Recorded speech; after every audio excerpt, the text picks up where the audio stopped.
অনির্বাচিত সরকার দীর্ঘস্থায়ী হলে সমস্যা বাড়ে, তাই ভোটের মাধ্যমে সরকার চায় জাতীয়তাবাদী সমমনা জোট।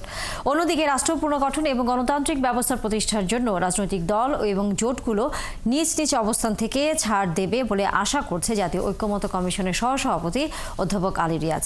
সকালে জাতীয় সংসদে এলডি হলে জাতীয়তাবাদী সমমনা জোটের সাথে সংলাপের সূচনা বক্তব্যে এসব কথা বলেন তারা। আরও জানাচ্ছেন শাহনাজ শারমিন। রাষ্ট্র সংস্কারের সুপারিশ নিয়ে রাজনৈতিক দলগুলোর সাথে ধারাবাহিক বৈঠক করে আসছে জাতীয় ঐক্যমত্য কমিশন। সেই ধারাবাহিকতায় সকালে জাতীয়তাবাদী সমমনা জোটের সাথে বৈঠক করে কমিশন। কমিশনের দেয়া 166টি সুপারিশের মধ্যে 112টিতে একমত হয়েছে আর 26টিতে দ্বিমত জানিয়েছে জোট। শুরুতে জাতীয়তাবাদী সমমনা জোটের সমন্বয়ক ফরিদুজ্জামান ফরহাদ অন্তর্বর্তীকালীন সরকারের উদ্দেশ্যে বলেন, অনির্বাচিত সরকার যদি দীর্ঘ সময় থাকে তাহলে বিভিন্ন সমস্যার সৃষ্টি করে, তাই জনগণের ভোটে আগে জাতীয় নির্বাচন করতে হবে। সেই নির্বাচিত পার্লামেন্ট স্থানীয় নির্বাচন করবে, এই সুপারিশ তাদের। একটা অনির্বাচিত সরকার যদি দীর্ঘ টাইম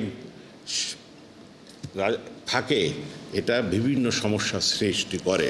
আপনি এমন একটা ভোটের ব্যবস্থা করে দেন যাতে মানুষ বলতে পারে যে দীর্ঘ 15 বছর পর আমরা এমন একটা ভোট দিতে পেরেছি, আমার ভোটের প্রতি কেউ জোর করতে পারেনি। এদিকে ঐক্যমত্য কমিশনের সহসভাপতি জানান, জুলাই অভ্যুত্থানের মাধ্যমে জাতীয় ঐক্য প্রতিষ্ঠিত হয়েছে। সকলের সঙ্গে আলাপ আলোচনা করে সুনির্দিষ্ট 6 মাসের মধ্যে জাতীয় সনদ তৈরি কমিশনের মূল লক্ষ্য। আমরা এটা আশা করি যে জাতীয় স্বার্থে রাষ্ট্র পুনর্গঠনের প্রশ্নে গণতান্ত্রিক ব্যবস্থা প্রতিষ্ঠার জন্য প্রত্যেকেই যার যার অবস্থান থেকে যেমন কথা বলবেন, প্রত্যেকটি দল জোট তাদের অবস্থানের কিছুটা ছাড় দিতেও প্রস্তুত থাকবেন। গণতান্ত্রিক আন্দোলনে অংশগ্রহণকারী হিসেবে ভূমিকা রেখেছেন, আমরা আশা করি যে সেই ভূমিকা আপনাদের অব্যাহত থাকবে। দীর্ঘ 3 ঘন্টা কমিশনের সাথে বৈঠক শেষে জোটের সমন্বয়ক ফরিদুজ্জামান ফরহাদ জানতে চান, মানবিক করিডোর দেওয়ার সিদ্ধান্ত কিসের ভিত্তিতে নেওয়া হচ্ছে।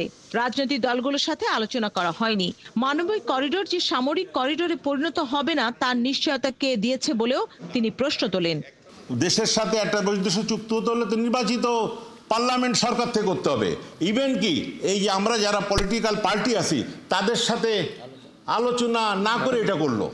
এটা যে মানবিক করিডোর, এটা যে সামরিক করিডোর পরিণত হবে না, এটা কে বলতে পারে? সংস্কার প্রশ্নে ঐক্যমত তৈরির লক্ষ্যে রাজনৈতিক দলের সঙ্গে 5টি সংস্কার কমিশনের গুরুত্বপূর্ণ সুপারিশগুলো নিয়ে এ পর্যন্ত 22টি রাজনৈতিক দলের সাথে প্রথম পর্যায়ের আলোচনা শেষ করেছে কমিশন। শাহনাজ শারমিন, 71, ঢাকা।